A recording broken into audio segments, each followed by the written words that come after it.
Bonjour, mon nom est Serge Larreau, je suis directeur général de l'itinéraire et président du Réseau international des journaux de rue. Je suis un créateur de valeur.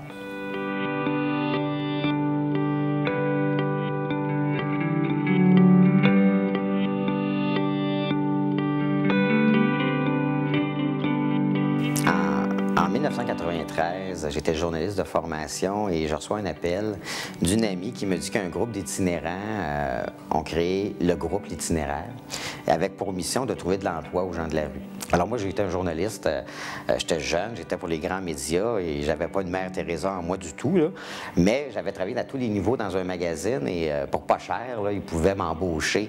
C'était un contrat de 6 mois, je les aidais à démarrer l'entreprise et je partais et ça a été un choc culturel. Je ne connaissais pas l'économie sociale, je ne connaissais pas la réinsertion, mais je suis tombé en amour avec les gens, je suis tombé en amour avec le concept. Ce qui m'a alimenté pendant 20 ans, c'est de toujours trouver des solutions pour créer du travail dans des conditions où tout le monde me disait « tu le feras pas ».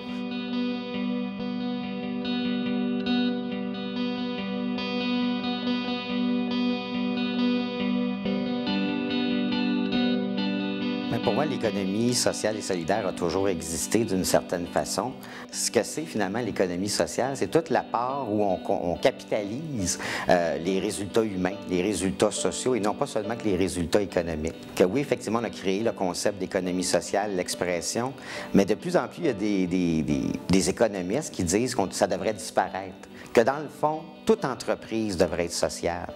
Que la part du social va devoir être un prérequis pour choisir ses fournisseurs, pour choisir là où on consomme, que le capitalisme dit sauvage nous a amenés dans des sphères où c'était l'économie pour l'économie, mais que dans le fond, on ne devrait pas dissocier le social et de l'économie. Alors peut-être que dans 20-30 ans, ça va être disparu, ça, cette section à part de l'économie qu'on appelle l'économie sociale, mais que, espérons-le, je suis un gars optimiste, que l'ensemble de l'économie deviendra sociale.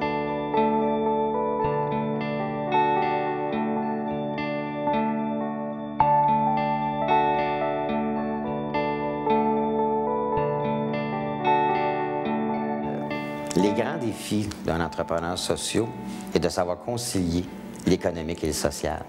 Comme je vous disais, il y a des gens qui sont trop sociaux, donc ils passent à côté de l'aspect économique. Et il y a d'autres pour qui l'aspect économique devient tellement troublant, tellement perturbant, qu'ils laissent tomber un peu la mission sociale. Être un entrepreneur social, c'est quasiment d'avoir deux cerveaux. D'avoir un cerveau économique, un cerveau social, puis qui chicane constamment. Et lorsque tu as un surplus, qu'est-ce que tu fais? Est-ce que tu l'investis dans le social ou tu l'investis dans le développement de ton entreprise?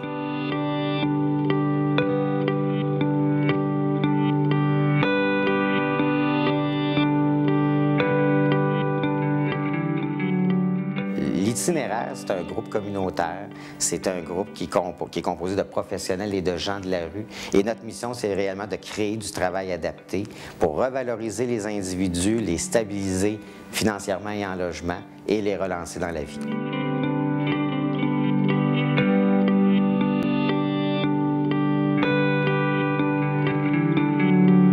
Certain que le conseil que je donnerais aux gens, c'est de vraiment bien connaître les rouages de l'économie traditionnelle. De juste se lancer dans l'économie sociale dès le départ, sans bien connaître et bien saisir les principes économiques de base, c'est une erreur. Je pense qu'il faut vraiment avoir travaillé dans les grandes entreprises pour être capable ensuite d'arriver avec un nouveau modèle. Il y a une qualité incontournable, c'est d'aimer les gens. Si tu n'aimes pas l'être humain, si tu n'aimes pas le social, si tu n'aimes pas le côté social de l'humanité, tu n'es pas à ta place. Il faut que tu aies une capacité vraiment d'aimer l'autre, puis de vouloir que l'individu soit une priorité. Sinon, tu tombes dans la sphère économique, puis là, tu retombes dans la production conventionnelle.